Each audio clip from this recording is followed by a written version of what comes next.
ये क्या करने जा रही हो तुम? इस समय ना तो मैं आपकी बहन हूँ भ्राताश्री, और ना ही हस्तिनापुर की महारानी गांधार नरेश। इस समय मैं एक माता हूँ, एक माता जिसे महादेव से उत्तर चाहिए उसके साथ हुए अन्याय का। और जब तक मुझे वो उत्तर नहीं मिल जाता, आज मुझे कोई नहीं रोक सकता। मूर्खता मत करो बहना। गांधारी, इस भांति अग्नि को आलिंगन देने से कुछ नहीं मिलेगा। इससे पूर्व मेरे आलिंगन में आने को शेष मेरा अंतिम पुत्र भी काल के गाल में समा जाए, महादेव को मेरे प्रश्न का उत्तर देना ही पड़ेगा।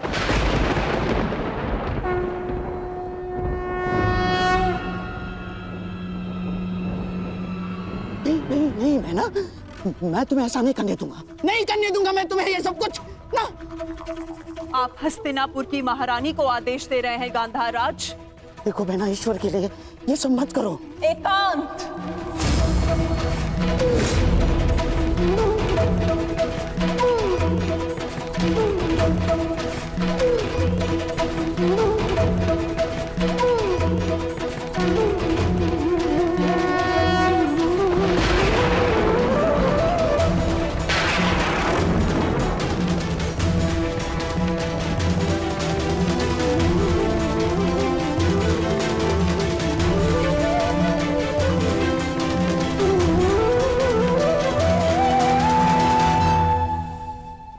संहार के देव है ना महादेव,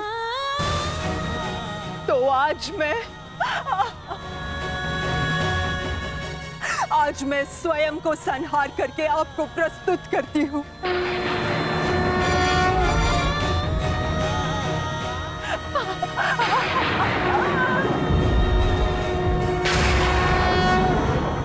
आपने मुझे शतपुत्रवती होने का वरदान दिया था महादेव, परंतु आज मैं आपसे ये जानना चाहती हूँ, क्यों आपने मेरा जीवन अभिशाप बना डाला महादेव?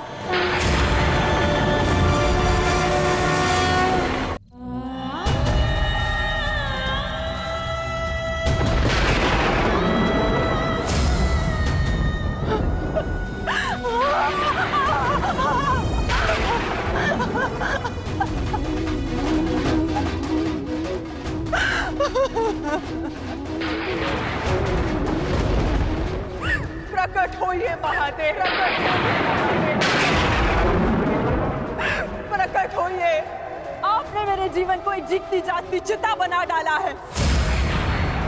ये माता अपने पुत्रों का हंसता हुआ मुख नहीं देख पाई,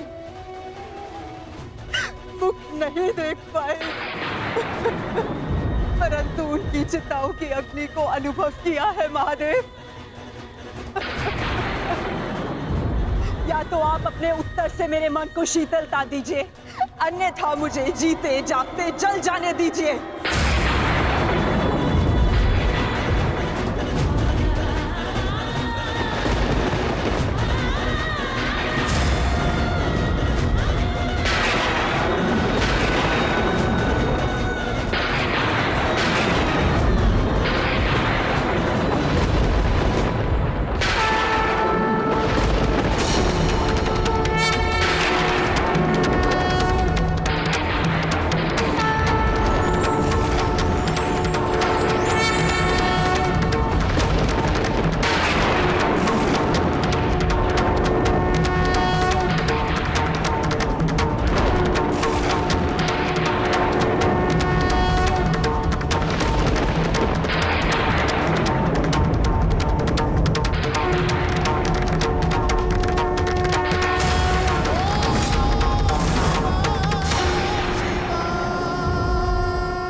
किस प्रश्न ने तुम्हें इतना विचलित कर दिया है गांधारी?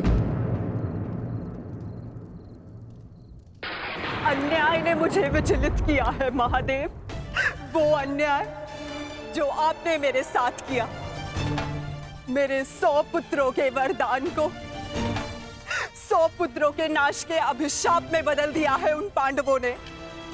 बोलिए महादेव, बोलिए, ये कैसी नीति है आपकी? ये तो नियति है गांधारी।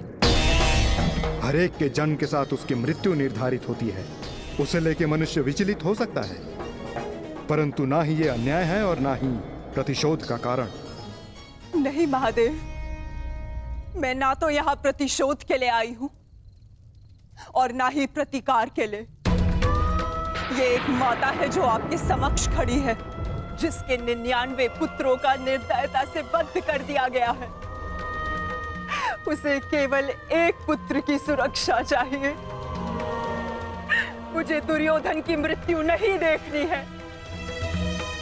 आपका वरदान झूठा नहीं होना चाहिए महादेव। जिसे आपने 100 पुत्र होने का वरदान दिया, वो निसंतान नहीं मरनी चाहिए महादेव। जो हानि मेरी कोख को अब तक हुई है उसे मैं सह लूंगी, किंतु मेरा अंतिम शेष पुत्र दुर्योधन, मैं आपसे उसकी सुरक्षा मांगती हूँ महादेव। मेरे पुत्र की रक्षा कीजिए महादेव। उसे भीम के प्रहार से बचा लीजिए। पांडवों को अस्त्र देने वाले महादेव, यदि आज मेरे पुत्र को ढाल नहीं देंगे तो मैं स्वयं आज अपने प्राण उसके लिए समर्पित कर दूंगी।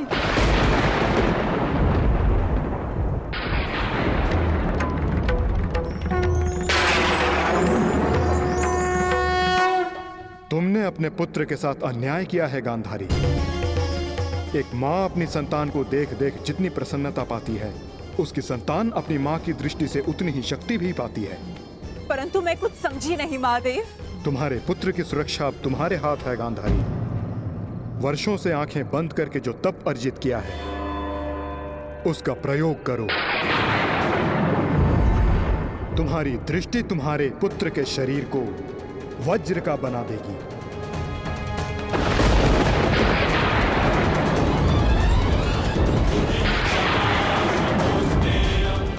वो वज्र जिसे किसी का प्रहार नहीं तोड़ पाएगा।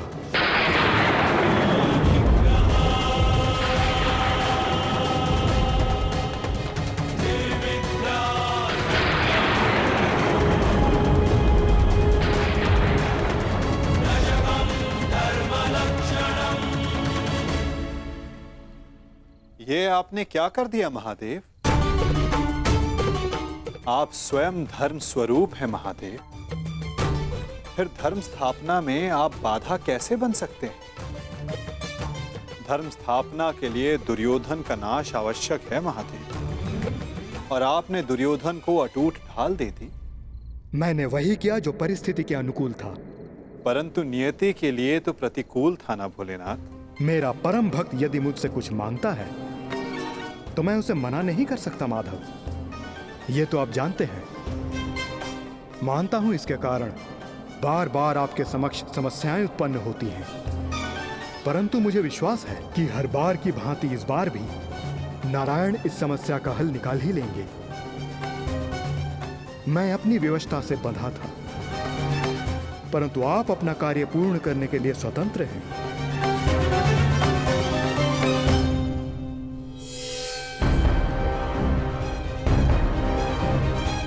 नियति के अनुकूल पर नीति के प्रतिकूल।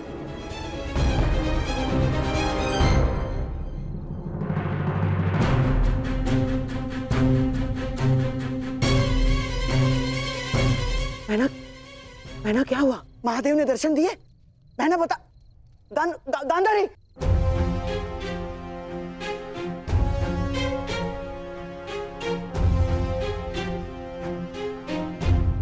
महारानी। दासी, युवराज दुर्योधन से कहिए मैंने उन्हें अपने समक्ष प्रस्तुत होने का आदेश दिया है, तुरंत।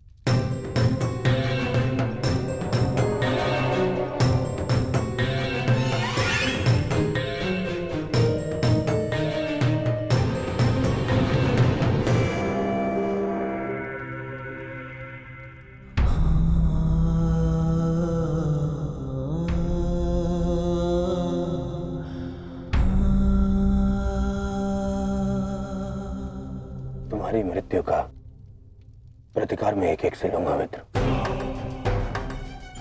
और पांडवों को छोड़ूंगा नहीं। उन्हें तुम्हारे साथ किए गए अन्याय का प्रतिकार चुकाना होगा मित्र।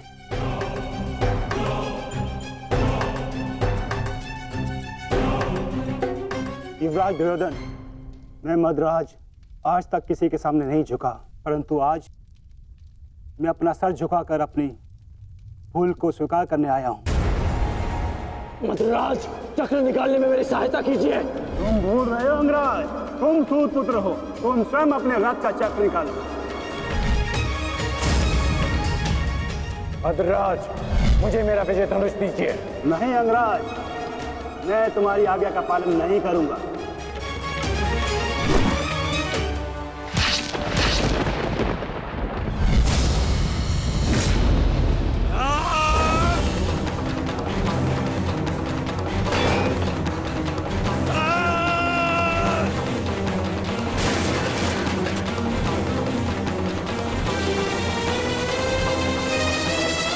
लज्जा नहीं आती है आपको?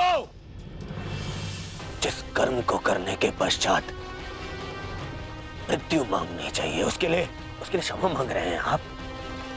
ऐसे कर्म को करने के पश्चात आपका अब साहस कैसे हुआ मुझसे क्षमा मांगने के लिए? चक्ररथ को निकालने में सहायता की होती, विकर्ण को उसका विजय धनुष दे दिया होता, तो आज एक धनुर्धारी मरता, परंतु वो कर्ण नहीं अर्जुन होता। आपने अपनी व्यक्तिगत शत्रुता मिटाने के लिए एक योद्धा के कर्तव्य से विश्वासघात किया। मन तो करता है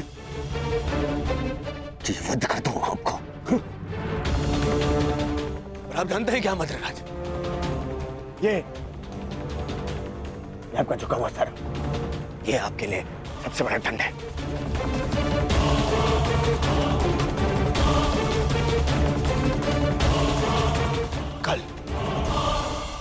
कल प्रातः काल सूर्योदय से पूर्व आप युद्ध भूमि से अस्त हो जाएंगे।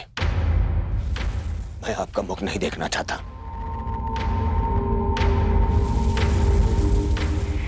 मैं कर्ण की मृत्यु का प्रतिशोध लेना चाहता हूं युवराज।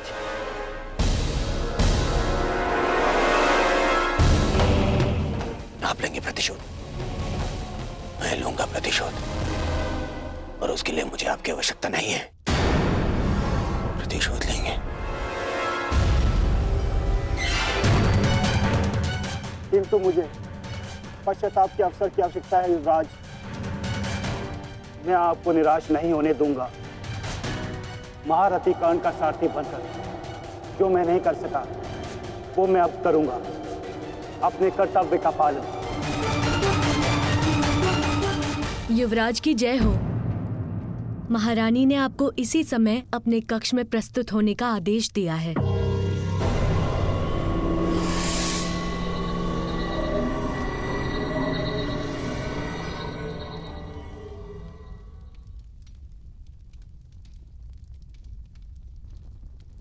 पिताश्री, माता ने यूं अचानक मुझे स्मरण क्यों किया?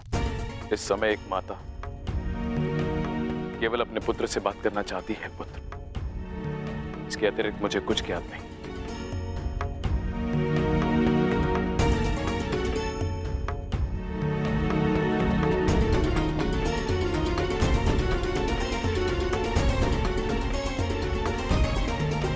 प्रणिपात माता, आपने मुझे स्मरण किया।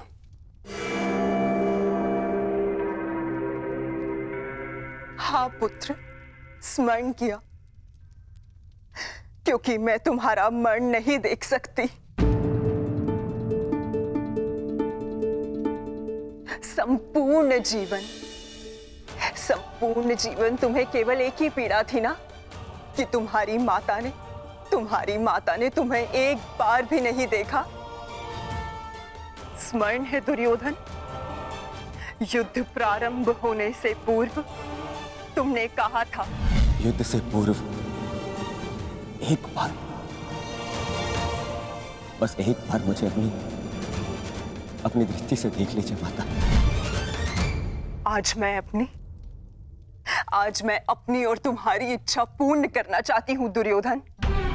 आज मैं तुम्हें देखना चाहती हूँ पुत्र। सच माता, किंतु माता अब जो मैं करने जा रही हूं उसके पश्चात तुम युद्ध जीतो या ना जीतो, परंतु मेरी ममता हार से बच जाएगी। मैं कुछ समझा नहीं माता। अब मैं तुम्हें जो कहने जा रही हूं पुत्र, उसे ध्यानपूर्वक सुनना और आज्ञा अनुसार ही पालन करना।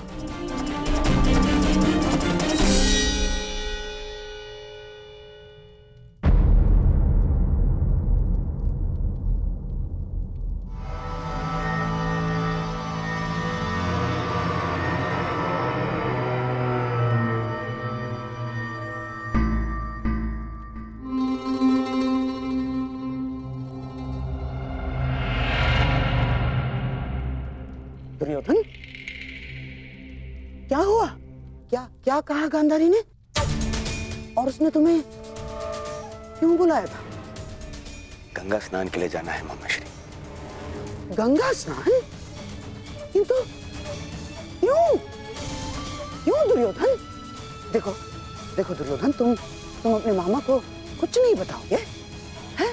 ये स्नान, ये क्या है सब कुछ? माता के आदेश का पालन करने के लिए किंतु परंतु नहीं पूछते मामाश्री। मैं भी तुम्हारे साथ चलता हूं।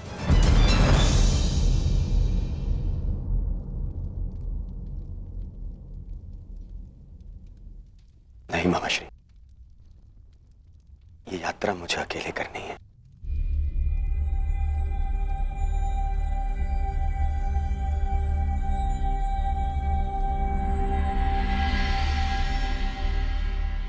आइए आप सब भोजन ग्रहण कर लीजिए। इन हाथों से भोजन ग्रहण करें पांचाली।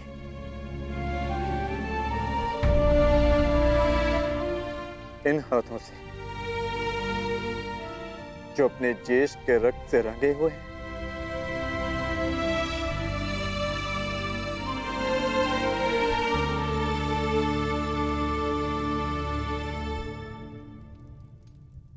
जाओ पार्थ, जाकर विश्राम कर लो। कल प्रातः पुनः युद्ध प्रारंभ होगा और उस युद्ध के लिए सज्ज रहना होगा तुम्हें।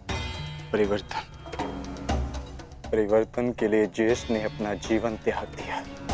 कुछ परिवर्तनों को लाना नहीं होता पार्थ, उन्हें होने देना होता है। तुम अपना कर्तव्य करो पार्थ। फल हो या परिवर्तन, जो भी होगा स्वयं होगा।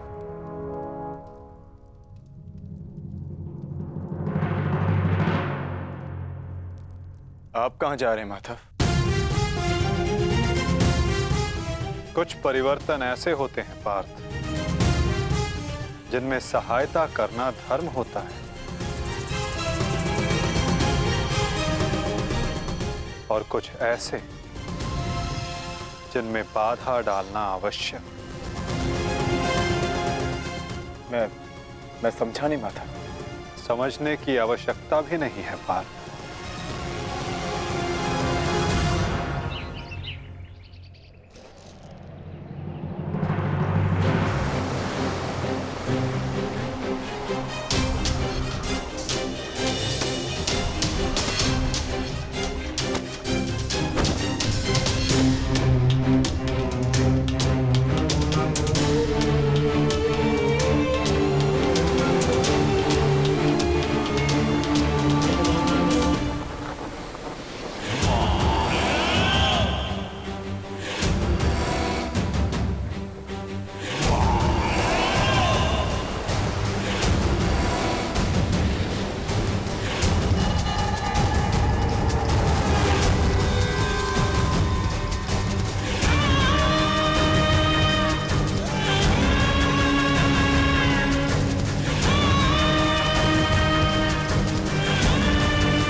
मैं यहां से चलकर जाऊंगा। क्षमा करना युवराज, किंतु माताश्री का आदेश है। मुझे पूर्णतः निर्वस्त्र होकर उनके समीप जाना है। परंतु यहाँ से महल तक का मार्ग बहुत लंबा है प्रभु। आपको कुछ पहनना होगा। अगर प्रजा की दृष्टि में आए तो राजवंश उपहास का भाजन बनेगा।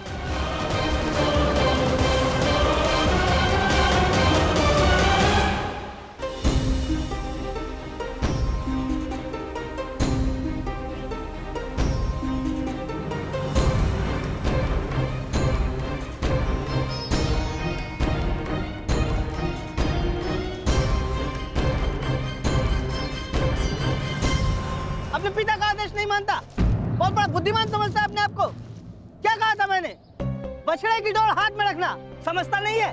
बहुत बुद्धिमान है तू। क्या समझाया था मैंने? क्या कहा था मैंने? क्या पूछ रहा हूँ मैं? क्या समझाया था मैंने? ये क्या कर रहे हो? क्यों इस बालक को कष्ट पहुंचा रहे हो? अब तुम कौन हो हमारे बीच में आने वाले? ये मेरा पुत्र है, मैं जो चाहे इसके साथ वो करूं। तुम हमारे मध्य में आने वाले कौन होते हो?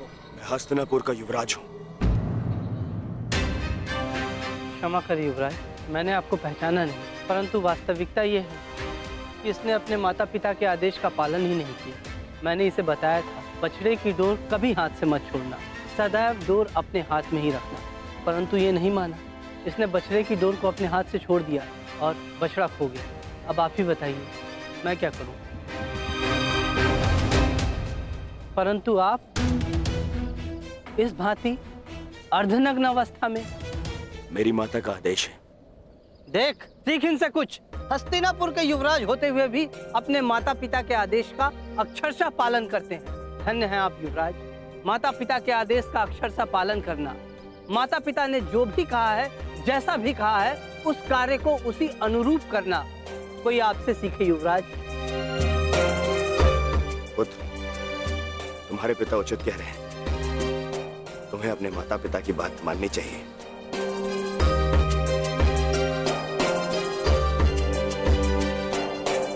माता पिता के आदेश का अक्षरशः पालन करना, माता पिता ने जो भी कहा है, जैसा भी कहा है, उस कार्य को उसी अनुरूप करना कोई आपसे सीखे युवराज। धन्य हैं आप युवराज।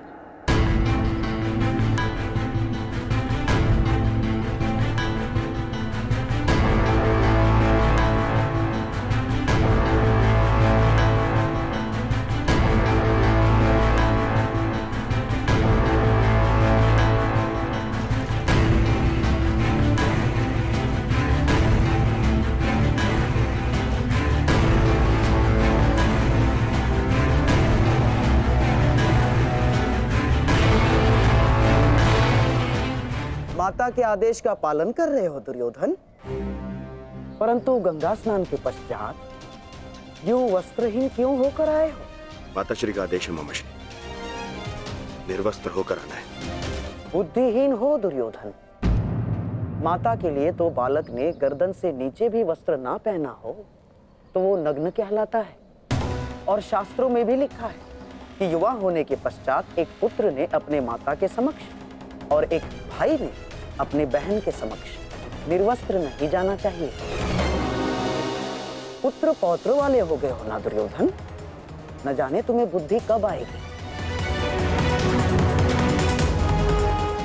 माता के समक्ष यूं अवघड़ बनकर जाओगे?